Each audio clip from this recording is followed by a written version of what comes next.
In this lesson, we are going to look at certain tests that are conducted to find out the parameters of a transformer. Okay, we are first going to look at what is your open circuit test. Okay, your open circuit test, also known as your no load test. Okay, basically we have already analyzed this when we looked at the problem in the earlier lesson. Okay, just see, in this test we have a transformer. Let's just say this is my real transformer. This is my real transformer. Over here you have your primary side, over here you have your secondary side. Okay, what I do is I connect my emitter like this. I have my emitter which is connected like this, so I can find out what is my no load current when there is open circuit across secondary or there is no load. Okay, so I have connected no load across my secondary, so there is an open circuit over here. So I'm basically looking at no load conditions. Since I'm looking at no load conditions, this emitter over here is going to give me I0, which is my no load current. Right, now we also connect a voltmeter across your primary terminals so that you could get your voltage across your primary terminals. Okay, in this test we apply a voltage source which is your rated primary voltage. Okay, so over here I input V1, which is my rated primary voltage for this transformer. Okay, so apply my rated primary voltage across primary terminals of my real transformer. Okay, the transformer which I am testing on. Okay, now I also want to measure my input power. Okay, so what I do is I connect my wattmeter across over here. Okay, I am going to connect the current coil of my wattmeter in series, and I am going to connect the pressure coil in parallel. Okay, so this is my wattmeter which is connected at source. Okay, this is W. So this would give me my input power fed to this transformer. Okay, let's just say the reading that I am getting at my voltmeter is VR, the reading that I am getting at my emitter is AR, and the reading that I am getting at my wattmeter is WR. Okay, so R basically over here represents the reading of the device. Okay, voltmeter, emitter or wattmeter. Okay, so what would be the reading of your voltmeter? It simply would be your input voltage. Okay, and what's your reading of your ammeter? Ammeter is measuring your no load current. Okay, so that would simply be your no load current I0. Okay, and what is the reading of your wattmeter? Your wattmeter is measuring your input power. Okay, which is simply going to be your V1 into I0 into cos of phi 0. Okay, so cos of phi 0 represents your input power factor.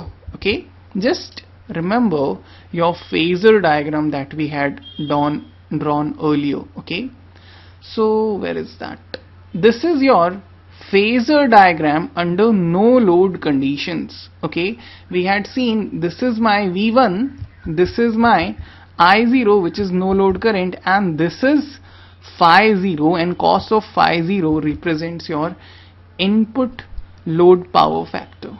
Okay, another thing to remember from this phasor diagram is your magnetizing current Im is I0 sin phi 0, and your Wattful current IW is I0 cos phi 0. Okay, since over here my readings are giving me what? They are giving me V1 I0 cos phi 0, where V1 is known to me, I0 is known to me. Okay, it is reading of my ammeter and voltmeter respectively. Therefore I can find out my power factor cos phi 0. Okay, so basically with the help of these three readings I can get V1, I can get I0, I can get cos phi 0, which basically means I can get my phi 0. Okay, once you have these quantities, then you can also get your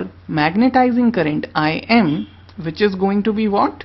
Your Im simply would be I0 into sin phi 0, and you can also get your Wattful current IW, which is going to be I0 into cos of phi 0.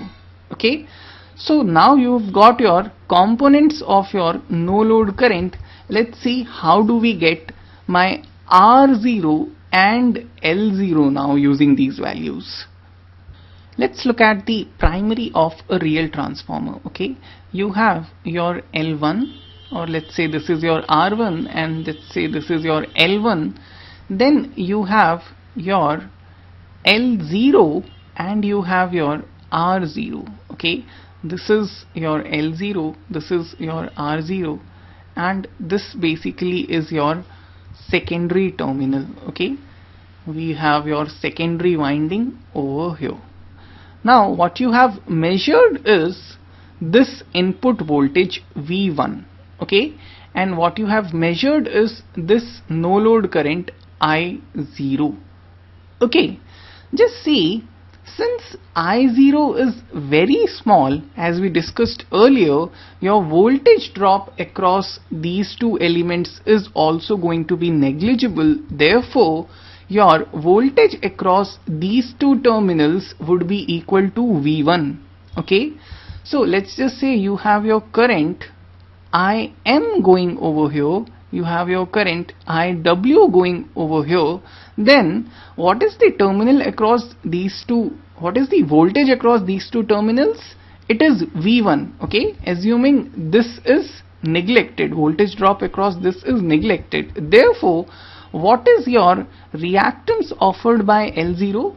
It is simply your XL0 would simply be voltage across the terminals upon your current Im. Okay, so your XL0 is V1 upon Im, and similarly your R0 would simply be voltage across these two terminals upon IW. Okay, so your R0 is V1 upon IW. Just see over here, Im and IW you already know, you have calculated since phi 0 is known to you. Therefore, you can now also calculate your R0 and your L0. Okay, this is basically what? This is omega into L0.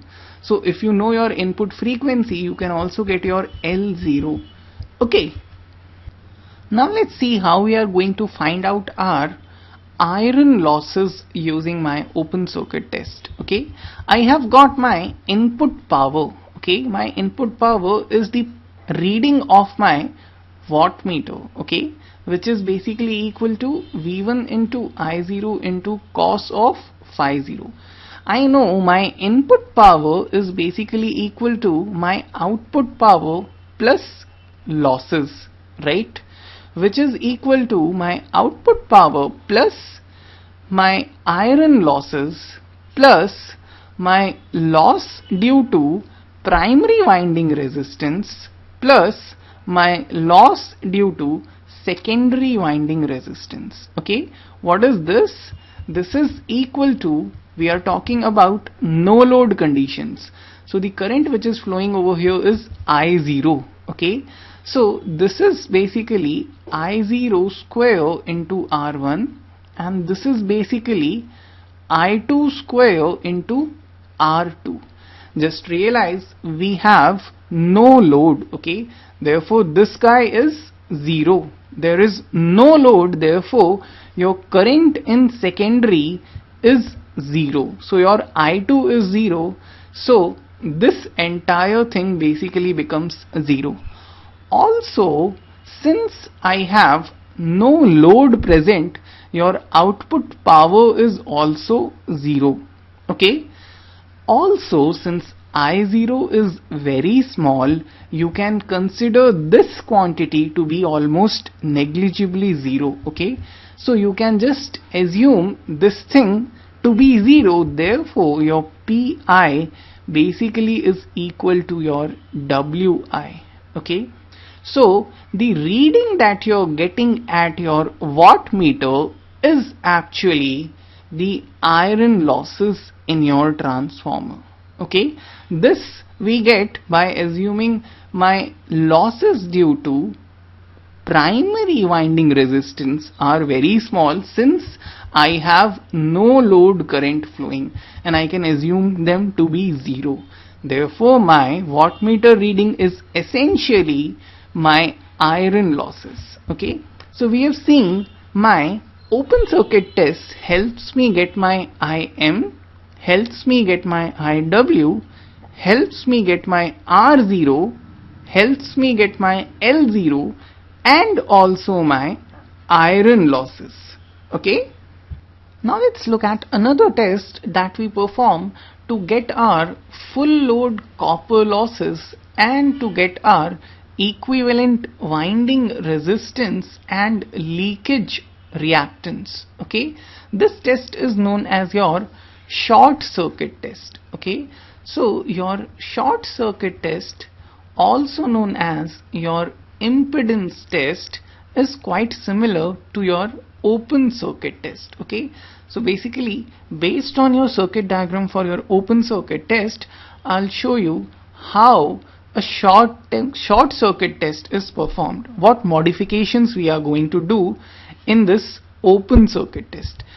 We are going to first short circuit my other winding. Okay, so I have applied a short over here, and apart from that, what we are going to do is we are going to have a variable voltage source over here. Okay, basically what I want is rated current to be flowing through my transformer. Okay, if you know your transformer rating for this transformer, you can calculate your rated current, which is the maximum current or your full load current. Okay, so once you calculate your full load current, what you have to do is you have to vary your voltage source. Let's just say your voltage source is like this. Okay, you have a variable voltage source over here. You are going to vary the input voltage until you get your rated current flowing through your transformer. Okay, you are going to have your rated primary as well as rated secondary current flowing through your transformer. Okay, so let's just say you have your I1, which is your rated primary current, and you have your I2, which is your rated secondary current. Okay, this is also known as your full load primary and secondary current. Okay, by the way, just realize you already have your voltmeter connected over here. Okay, so you know what voltage is present over here, which is giving you the rated current. Okay, so you can measure this voltage using this voltmeter, and you can measure your rated current using this ammeter. Okay, now let's understand what is this voltage source that would give me my rated current. Actually, the voltage required to get a rated current when other winding is short circuited is very small. Okay, you have to understand the implication of this very small voltage. Okay, for that, let me draw you a equivalent circuit of a real transformer as referred to primary. Okay, we are going to draw an approximate equivalent circuit. Okay, so let's just say this is my voltage source. Let's just say this is V1. Okay, I have my L0 and R0. Okay, let's just say this is my L0, this is my R0. Okay, I am drawing it as referred to primary. Okay, so I am going to have my R1 and I am going to have R2, which is brought to the primary, so it becomes A square into R2. Okay, and then I am going to have my L1 and I am going to have L2, which is brought to primary, so it becomes what? It becomes A square into XL2. Okay, let's just say this is XL1, which is reactance offered by L1, and over here what I have is A square into XL2. I have brought XL1 to primary from secondary. Okay, I have reflected it to primary, therefore I have to multiply by A square. And since you have a short, this is what is your equivalent circuit of a transformer is referred to primary. Okay. Now, what is your iron loss over here? As we saw in the previous lesson, your iron loss is basically given by your V1 square upon R0. Okay. Your iron loss is dependent on your input source voltage, and since it is very small, you're taking a square of a very small value. Your iron loss Wi, which is equal to this, is in itself very small. Okay, and if you look at your copper loss, just see over here, you have your rated current flowing. Okay, rated current is the maximum current which is flowing over here. Okay, since you have your winding resistance is represented by these, let's just say I call this guy as R1 dash, which is R1 plus A square into R2, and I call this guy as XL1 dash, which is XL1 plus A square into XL2. Okay, so what is your copper loss? Your copper loss is I1 square into R1 dash, and since I1 is a very huge amount of current, it is maximum current, therefore this quantity is very large. Actually, this is your full load copper loss. Okay, so your full load copper loss, let me just write it like this, is equal to I1 square into R1 dash, and this is very large. Okay, therefore as compared to your copper losses, you can just neglect your iron loss. Okay, now let's see what is this W going to give me. Okay, this wattmeter is going to give me my input power. Okay, let's see what is input power. Okay, your input power, or let's write it as PI, your input power is given by your output power plus your losses, which is your copper loss and your iron loss. Okay, since you do not have a load, you have just short circuited, you do not have a load, there is no output power, so this is 0. And since you've already said this is a very large quantity and this is a very small quantity, you can neglect this guy as compared to this guy. Therefore, your input power is basically equal to your full load copper losses. Okay, so your reading of your wattmeter is basically giving you the full load copper losses. Okay, so with the help of a short circuit test, you can calculate your full load copper losses.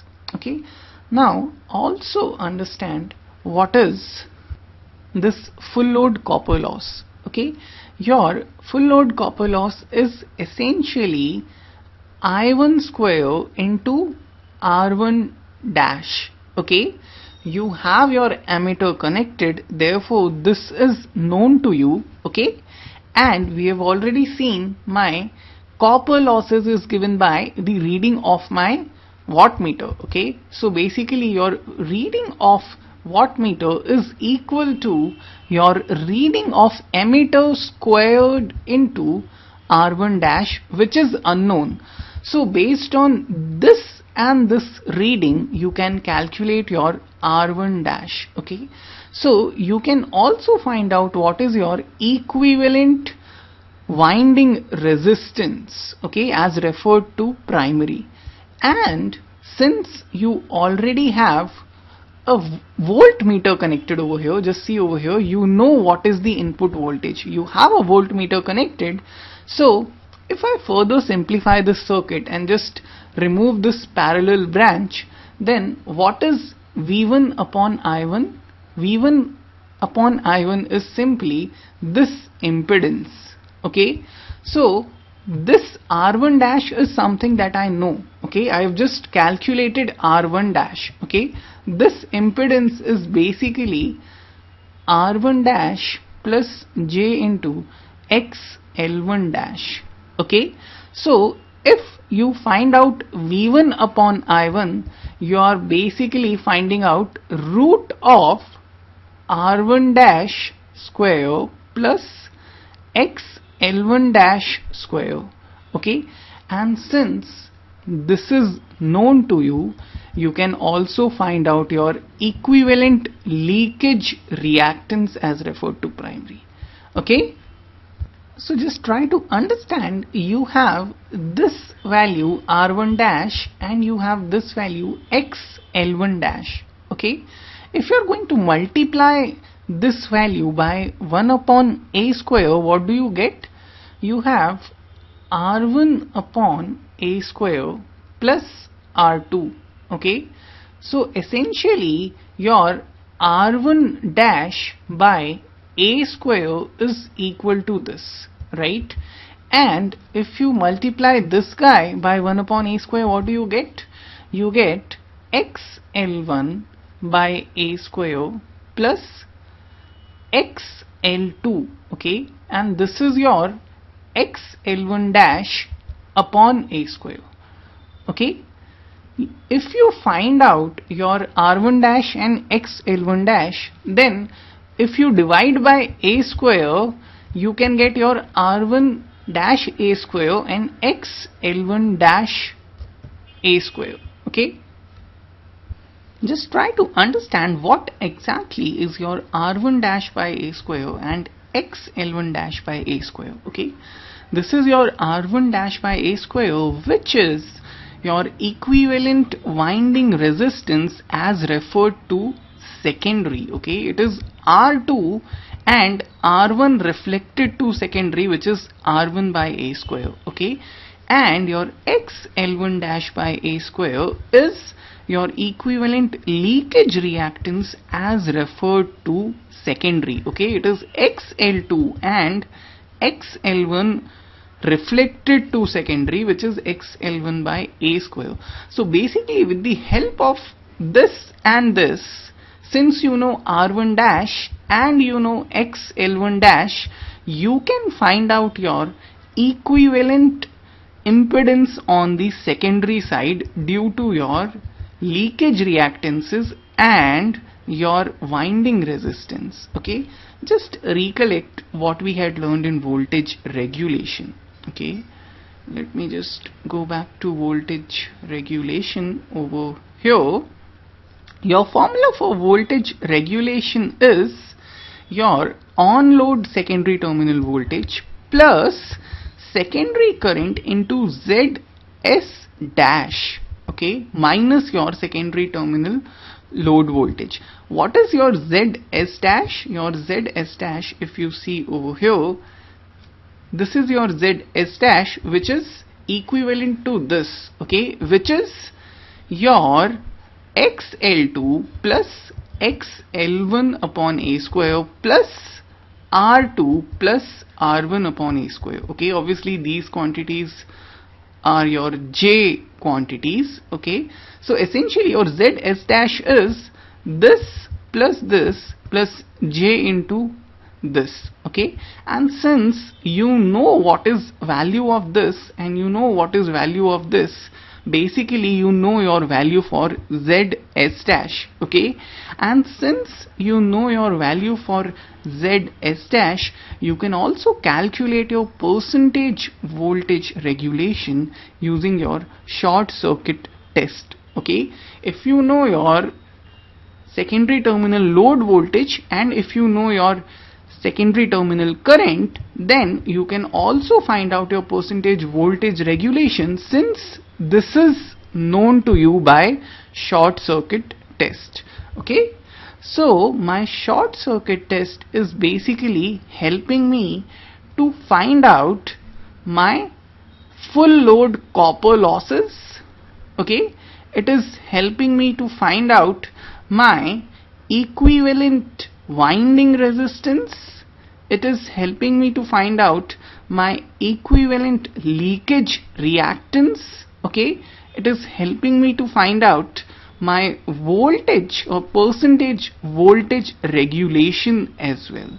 Okay, so just see, with the help of your short circuit test you would be able to get all of these values. Okay, and since you know this, you also know your R2 dash and you also know your XL2 dash. Okay, this is your XL1 dash and this is your XL2 dash. Okay, over here you just have to divide by a square and you're going to get your XL2 dash. Just divide by a square, you're going to get your R2 dash. Okay, now let's see how do we find out full load efficiency using your short circuit test and your open circuit test together. Okay, so my efficiency I already know is equal to what? It is my output power upon my input power. Okay, what is your output power? Your output power is simply the power delivered to the load, okay, which is your RMS value of voltage into your RMS value of current into your power factor of the load, which is cos of phi. Okay, since we are talking about our full load efficiency, we are basically talking about full load RMS value and full load current value, okay, which is your maximum voltage, your maximum current. Okay, what is the product of your maximum voltage into maximum current? It is simply your kVA rating. Okay, so this is equal to your kVA rating of your transformer. Since kVA rating is in kilovolt amperes, you are going to multiply by 1000 and then you have your power factor of the load cos phi. Okay, so your output power at full load is given by your kVA rating into 1000 into power factor of the load. Okay, what is your input power? Your input power obviously is your output power plus your losses, okay, which are your iron loss, okay, and your copper losses. Okay, since we are talking about full load, we are talking about full load copper losses. Okay, you know your iron losses from your open circuit test, you know your copper losses from your short circuit test. Therefore your losses are known to you, your power output is known to you because it is just kVA rating into 1000 into your power factor of the load. Therefore your full load efficiency is known to you and can be calculated using this formula. Your output is kVA rating into 1000 into your power factor of the load upon kVA rating into 1000 into your power factor of the load plus Wi, which is known, plus your copper losses at full load, which is also known. Therefore your full load efficiency is known to you at a given load. Okay.